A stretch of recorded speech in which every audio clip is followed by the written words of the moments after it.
Here we have yet another gaming laptop, this one being an MSI with an RTX 4060 and Ultra 7 CPU for around £200.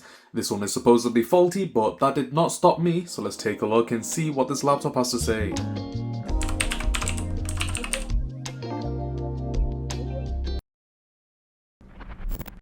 Testing my luck with faulty laptops is always exciting, whether we manage to fix it or not. You can make some serious profit if things go your way, so let's hope today's example isn't a complete dud. Here we have an MSI Cyborg 15 from 2024 with an Intel Ultra 7 CPU and RTX 4060 graphics. For the price of a dusty Chromebook, this could provide some incredible value, and to find a laptop at a similar spec would cost upwards of £1,000. The seller describes the laptop as faulty, though it does boot into the BIOS. Installing Windows throws a blue screen of death, which is quite strange, but only made me want it even more. No Muppets, professionals only. Well, I guess that's it for me. Excellent condition, and to be fair, this does look essentially brand new. Awesome spec. Those are some serious specs for the price we paid. The laptop itself is in mint condition. You'd be hard pressed to find any marks or scratches on the chassis. Keyboard and palm rest look clean, and the 144Hz screen is pristine. I've never actually heard about the Cyborg line of laptops, but upon first glance they look well built, lightweight and quite thin for a gaming laptop. This was either a customer return or a display unit, so let's find out what on earth is going on with this laptop.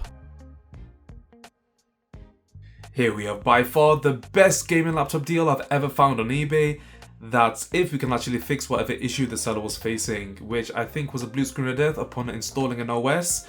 So yeah, we will take a look and investigate that issue further. Here we have the MSI Cyborg 15AI A1V, incredible name, with an Intel Core Ultra 7 CPU and RTX 4060 graphics.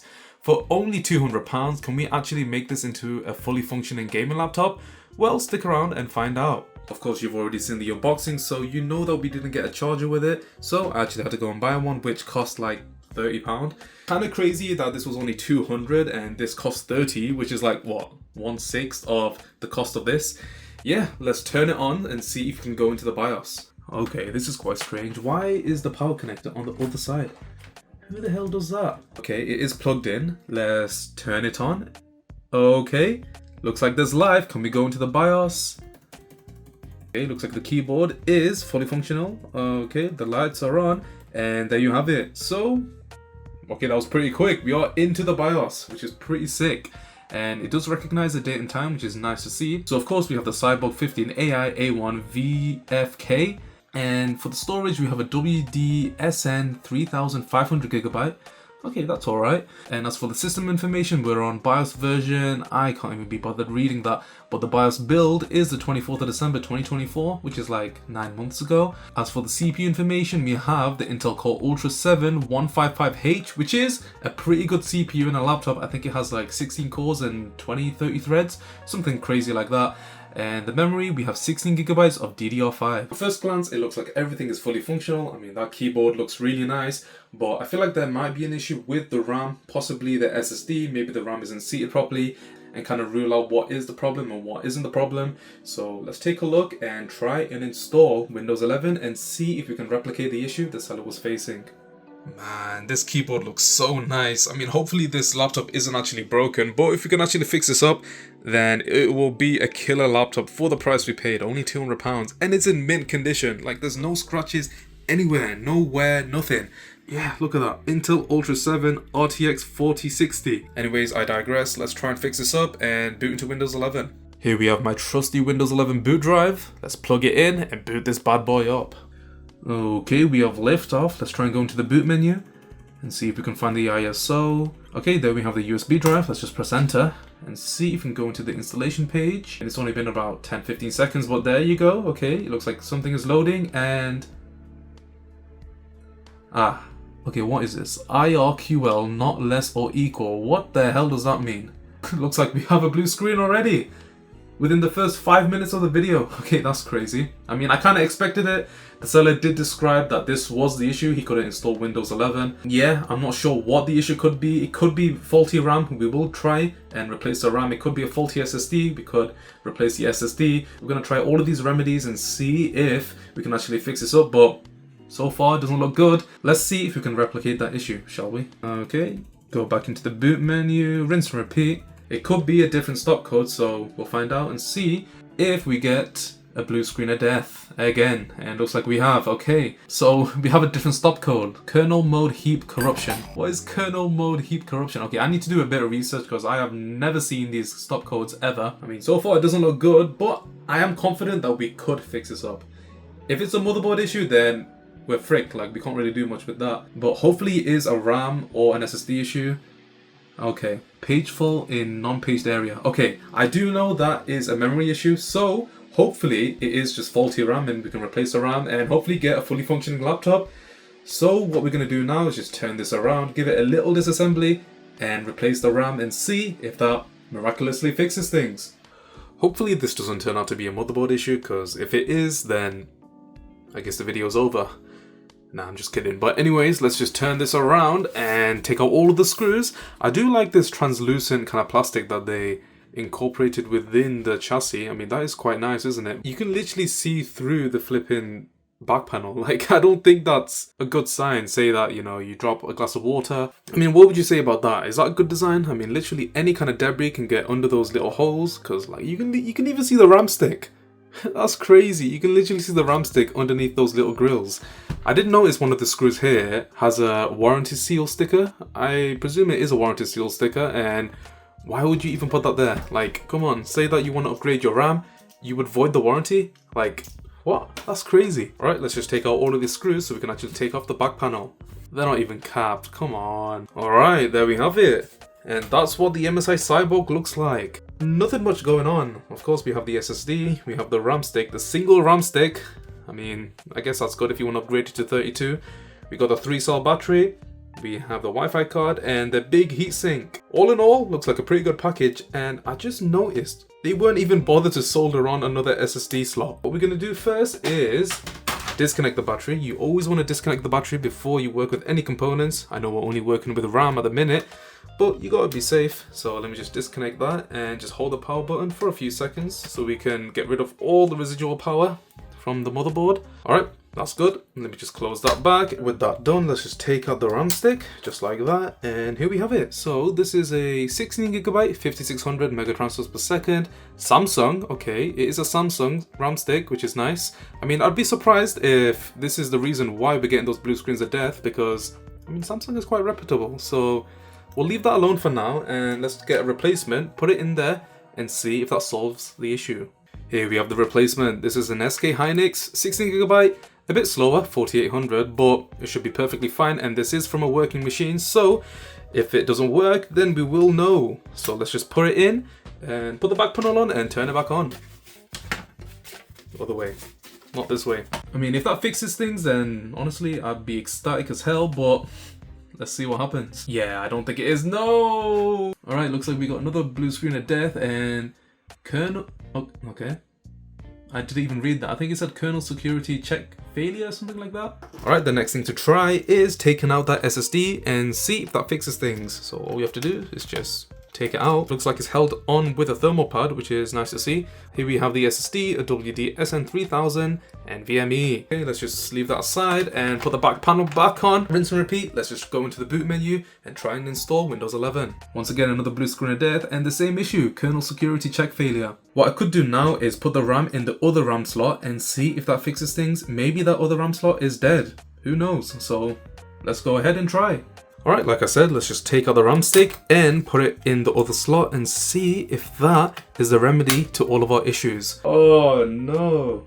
Damn, I don't know what to do with this now. I mean, hopefully we can maybe do a BIOS update. Maybe that might fix things. I might have to do a bit of research and look up those stop codes, because maybe that might tell me something. I mean, I've been using computers for basically my whole life. I've never seen this issue ever. Maybe you guys have. Maybe you can let me know down in the comments what this really is. We will not give up. We will find the solution to this mysterious problem, and hopefully we can rectify the issue. So with all of that said, let me do a bit of research and I'll come back and hopefully find a solution. When it comes to hardware, any issues regarding the motherboard, you're most likely done for. Exhausting all possible fixes, it clearly made no difference, so our only options are playing around with a BIOS or RMA. Since the warranty ended a few months ago, that's out of the window and I don't really trust myself working on a potentially faulty motherboard. I looked up those error codes we got and they all signaled faulty memory, which we confirmed wasn't the case, so that road led me down nowhere. I did suspect it to be a faulty RAM slot, but both of them dead would be highly unlikely. Perhaps updating the BIOS could help. Well, since this laptop is so new, I was already on the latest BIOS. At this point, it started to look quite bleak and honestly, I was all out of options. But I did take a closer look at the BIOS. With seemingly no options left, I was thinking possibly something enabled in the BIOS was throwing these random blue screens. Playing around, enabling the advanced BIOS enabled a plethora of different settings, some of which would probably render my laptop a mere paperweight. Unfortunately, the Ultra 7 doesn't support undervolting, which would have been helpful as I started to think perhaps the CPU was causing these crashes. I did pay attention to the power and performance tab and started disabling a few things to see what would happen. That's when I disabled turbo mode, and wait till you see what happened. Nah. Ain't no way. What? Okay, that makes no sense. What on earth is going on?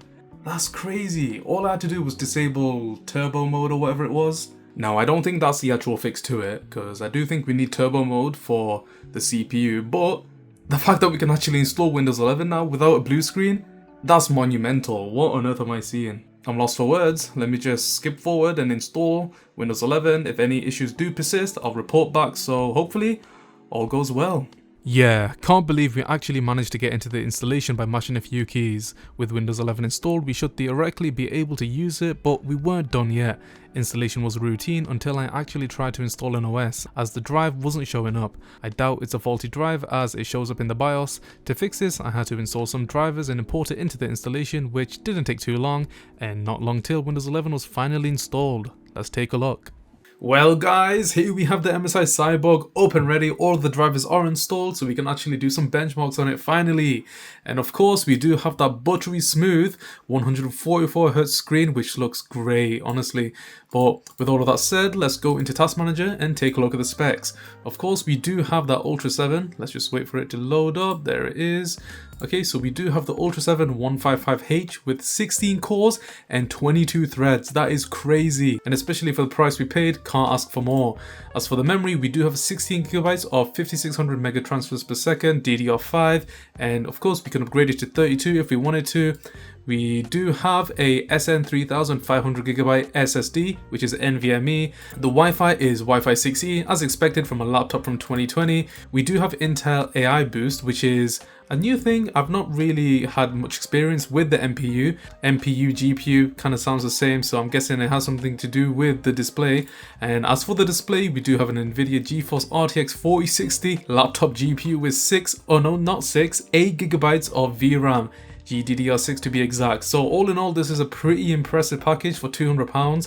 Let's test it out, do a few benchmarks, and of course game on it. Let's see how this thing performs. Here we have Cinebench R23 running on the MSI Cyborg. Now I do know that turbo mode is disabled because we disabled it in the BIOS of course, but that is the only way we can actually get this thing up and running. So if we do get a low score, it is to be expected, but with all of that said, let's just run the test and see what score we get. Well, the score is in and it's substantially lower than I expected, 8,183. Keep in mind this has 16 cores and 22 threads and we're getting under 10,000. Like, that is mad. I think this is supposed to get around 16, 17, 18,000, so yeah, above 15,000 is what you should expect for this chip, and obviously we're not getting that. Of course we knew this was going to happen because turbo mode is disabled in the BIOS, so we can't achieve those high clock speeds that you would expect in the Ultra 7. So of course 8,000 isn't the best, and we will try and tinker with the BIOS to see if we can get that a bit higher. I guess we gotta be grateful that the laptop works and we didn't encounter any crashes thus far, so let's hope that continues. Of course we gotta test out the GPU, so here we have Value Benchmark running on high settings at system resolution.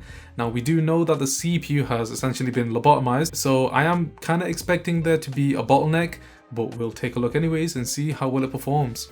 Here we are into the benchmark and we're currently getting around 90 FPS, which is a lot lower than I expected. I mean, with a 4060, you'd expect more than double than that, like 200, 210, somewhere around that range. But the GPU is at 56 degrees, the CPU is at 60 degrees, which is pretty good to be fair for a gaming laptop. But this is where it kind of goes downhill. For the GPU, the utilization is at 44% and the CPU is only 9%. It's not even using more than 20% of the CPU. What is going on? Of course, this is what you'd expect from a pretty major bottleneck, and it's only using around 18 watts of power. The GPU in this is rated at, I think, 45 watts, 16 watts, 18 watts. That's not what you really want, but I guess the FPS is quite stable. We are still around that 80 FPS mark, 99, 96, 47, which is not great. So all in all, I think it's doing okay, not the best. And from the circumstances that we do know, I guess I can give it a pass. But the screen looks really nice, I'll give it that. The screen in this is flipping beautiful. 144 Hz, you gotta remember that.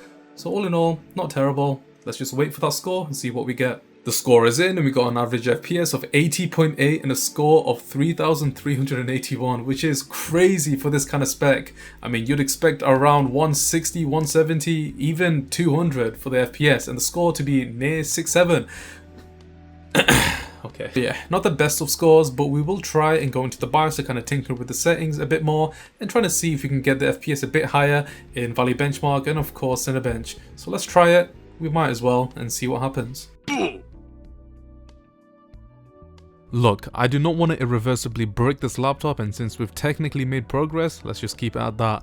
The final thing I had in mind was replace the thermal paste. 99% sure this won't do anything, but I gotta cover all bases. A few screws later, here we have the heatsink with a single fan. Kinda crazy given this is a gaming laptop, but that 4060 was underpowered to begin with. Now it runs like a 1650. With a fresh lick of thermal paste, we should be good to go. So did that fix the blue? Oh wait, black screen of death? Nah. I give up. Let's test out some games.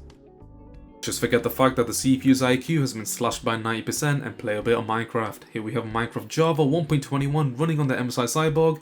Let's see how it does. I mean, we're currently getting around 185 FPS, which honestly isn't terrible. I mean, you gotta remember that we're working with a subpar CPU, and the fact that we're getting above 120 FPS isn't the worst thing. Let's check out the settings. So we're currently working with 12 chunks all around, full screen is on, VSync is off, and as for the quality, we're on fancy graphics, fancy clouds, default weather, leaves, you get the gist. So this is how it's running, and we're currently getting at the minute 150, which honestly isn't terrible, but the fact that we're working with a 4060, you'd expect a lot more, like 5, 6, 7, 800, but obviously we're not getting that because the CPU is highly bottlenecked. I mean, look at that, only using 29%, and the GPU is only using 36, which isn't great. Like, it's only using around 10 watts of power.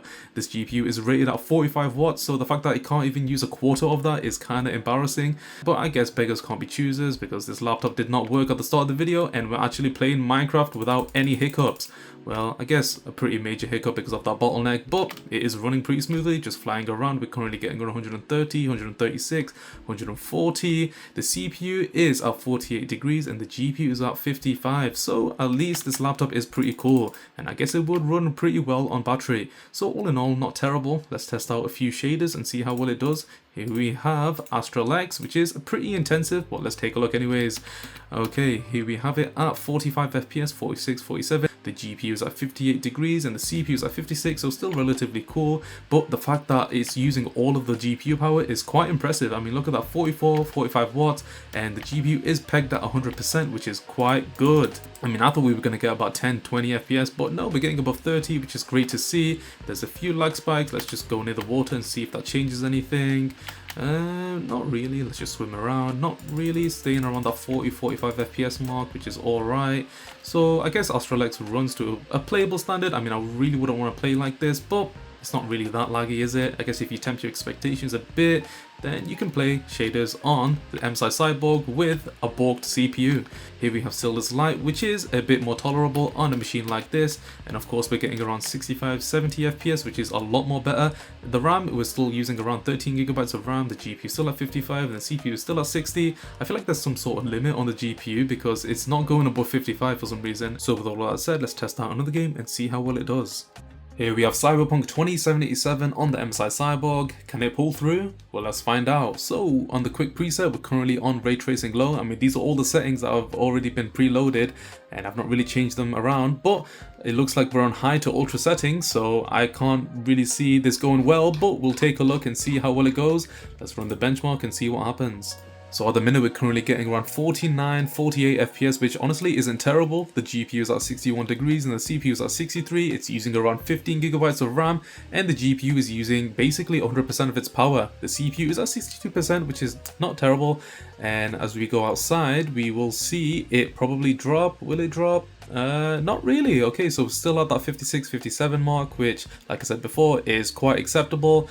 Honestly, I thought we were going to get like lower than 30. Like, this is actually quite impressive. I mean, do let me know if this is a good score for the specs that we're working with. I think 53 is what you'd expect with a 4060 and an Ultra 7. I'm not too sure, but do let me know down in the comments. I mean, we have dipped down to around the 30s, which isn't great, but the fact that we have ray tracing enabled is kind of impressive, and we're on ultra and high settings. So the average FPS is 47.28, the minimum FPS is 33.78, the maximum FPS is 56.75. So all in all, it's actually pretty good. I feel like if you lower the settings to like high/medium, we probably would achieve 60 FPS and of course disable ray tracing. But yeah, look at that, 47 FPS on the MSI Cyborg. I guess it can game to an extent. Just out of interest, I did disable ray tracing and I put the preset to high, and we did see a marginal increase to 51 FPS, which is like 3 to 4 FPS higher than what we got before. So not the biggest increase. I was hoping for 60 FPS, but guess beggars can't be choosers. It did pretty well in the initial test, so I can't really fault it.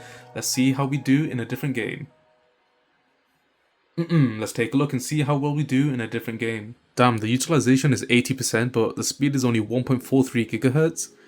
That's kind of crazy. I mean, the base speed is literally 3.8, and the fact that we can't even reach that is kind of sad. Of course, turbo mode is disabled, so we can't achieve those highs. I mean, it's quite depressing because we can't truly appreciate the performance that the Ultra 7 has to offer, so we kind of just have to deal with what we have at the minute. I mean, it's better than nothing in it. At least the laptop booted up and we can actually run a few games. I think that's a miracle. I don't know about you guys, but the fact that I can actually move things around on a screen, like, you take that stuff for granted sometimes, honestly. But yeah, let me just wait for The Last of Us to load. It's taking flipping ages. What is this, like 10-15 minutes? I don't know, man. Maybe the CPU is probably dying. Finally, we're actually into The Last of Us, and the graphical preset that they've put us on is essentially high ultra, which honestly I don't think will be good. I mean, we're currently getting around 30 FPS, so let me just lower that a bit. Let me put it to... let's put it on medium, see how that changes things. Okay, apply. At the minute, we're currently getting around 45 FPS, 47, 48. Feels pretty smooth to me. The GPU is at 61 degrees, the CPU is at 64. Again, quite cool. The GPU is at 66% and the CPU is at 80, and it's only using around 35 watts of power. So I think it's doing pretty well. And just looking around, kind of moving around. If I can actually, can I do stuff? Okay, that's a bit morbid, but anyways, yeah, 45, 46, 48, pretty stable. I mean, it would have been nice to be above 60, but of course, we know the circumstances. I'm not going to repeat them again. So I guess The Last of Us is playable to an extent. If you do want to achieve 60 FPS, then maybe put it on low. So there we have The Last of Us. Is this a playable experience? Let me know down in the comments. Here we have GTA 5 enhanced on the MSI Cyborg. Let's take a look and see how well it performs. Currently we have DLSS enabled, and the settings that have been pre-selected are essentially high/very high/ultra. Here we have it. So we're currently getting around 130 FPS, which isn't terrible. The GPU is at 65 degrees and the CPU is at 66, so relatively cool. It's using around 13 gigabytes of RAM and the GPU is pegged at 100% utilization, while the CPU is at 59. So a slight CPU bottleneck, but nothing too major to be honest. And it's using essentially 100% of the GPU at 45 watts, so that's good to see that it's using essentially all of the GPU power. Still at around 120, 130 FPS. All in all, it looks pretty solid to me. We're still around the 100 FPS mark, which is honestly pretty playable. I wouldn't say that it's not playable. This is GTA 5 enhanced, so it does use a bit more, but all in all, pretty solid performance. And of course, here we have Fortnite. Let's see how it runs on performance mode and the pre-selected settings. So here we are into the game on DX12. Let me just show you the settings. Okay, so of course we're on DX12 and these are the settings that have been pre-selected. We have DLSS enabled and we're essentially on high/epic settings. So this is how we're doing, and we're currently getting around 48 FPS, which is lower than 60, but honestly, it doesn't feel too bad. And the RAM is basically maxing out. Look at that, 15 gigabytes being used. The GPU is on 60 degrees and the CPU is on 65. So once again, pretty cool. Yeah, let me try and find someone and see if we can take them down. It does feel quite stable, to be fair, just kind of letting everything load in. Like 60 FPS isn't the best. I mean, we do have it on pretty moderate settings, so you gotta give it the benefit of the doubt. And let's just go down here. I've actually never seen this. I have not played Fortnite in what feels like years, so I don't even know what's going on. But yeah, look at that, 60, 56, 63. It is essentially staying around that 60 FPS mark, which is nice to see. And okay, there's someone behind me. Where are they? Alright, let's just leave him alone. So yeah, once again, 70 FPS. I think it's doing pretty well. Let's test our performance mode and see what kind of performance we actually get. Here we have performance mode, high settings at 1080p. Let's take a look and see how well we do. Here we are into the lobby and we're currently getting around 77, 75 FPS, 83 right there with a few stutters, and let's just wait and see how well we do on the ground. So just kind of floating around. We're still getting around 82, 75, 45. Not the best, to be fair. The GPU is still around 51 degrees, the CPU is at 62 and it's still maxing out on the RAM, albeit using a bit less, around 2 gigabytes less. Not much change, to be fair. It's still kind of similar to what we got before. 74, 67, 91, 92 FPS, not the worst, but a lot more palatable than what we got before. I mean, I'd play performance mode any day. Compared to high settings, it doesn't really make that much of a difference. The game still looks pretty good to me. Oh, there's loot here. That's nice. Let's take that. Oh, is that someone? Oh, okay. And I'm gone. Okay. What a great way to end the gaming segment of this video. What do you guys think about Fortnite? Did it perform to a reasonable standard? Let me know down in the comments. So with all of that said, let's take a look at this laptop more in detail. Of course, without having an RGB keyboard, you can customize it through MSI Mystic Light. And this is what it's like. So of course, there's a few presets that you can select. There's color cycle, there's breathe, there's steady, and you can customize it and set your own presets or profiles, which is kind of cool. You can also turn it off if you don't fancy the RGB, but all in all, looks pretty good. I put it on color cycle. So yeah, loads of settings and options to choose from, like the customization and different presets. I quite like the wave because it looks pretty good on the video, so I'll keep it as that. So yeah, pretty good software all around, and it works as intended on the MSI Cyborg. I think that's pretty neat. Talking about the keyboard, let's do a little typing test and see how good that keyboard really is.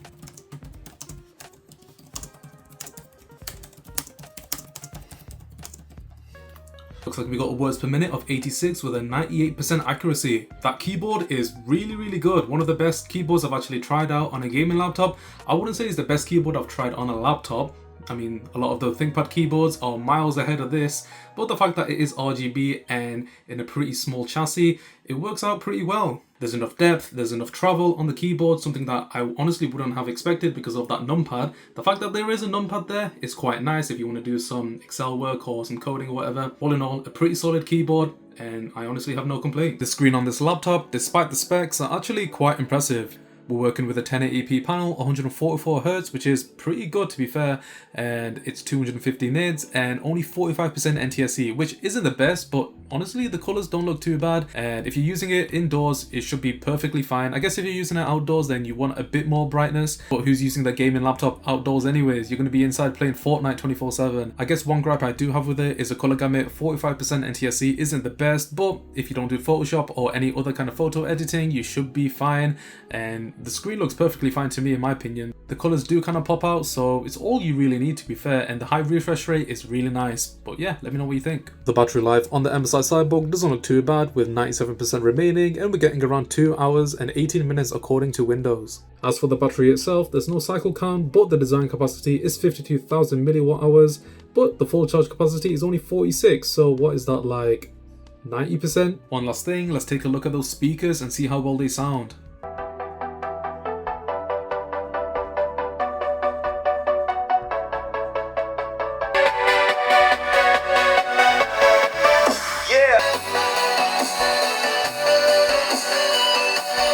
The speakers sound pretty sound, and honestly I don't have that many complaints with it. It does sound a bit muffled here and there, so I'll give it that, but honestly it's not terrible. I think it's enough for most people. There's enough bass, there's enough clarity, so you don't actually go crazy, but yeah, pretty solid speakers.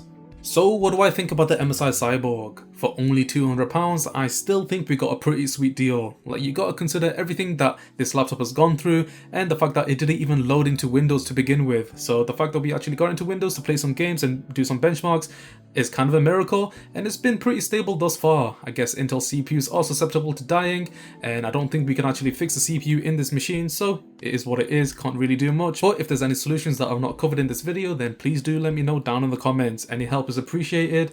Anyways, I think I'll leave it here. Thanks so much for watching. If you've made it this far, then make sure to like, subscribe, leave a comment, and also turn on notifications so you don't miss a future video. Continue the support and I'll continue to deliver. So thanks so much for watching. I'll see you in the next one.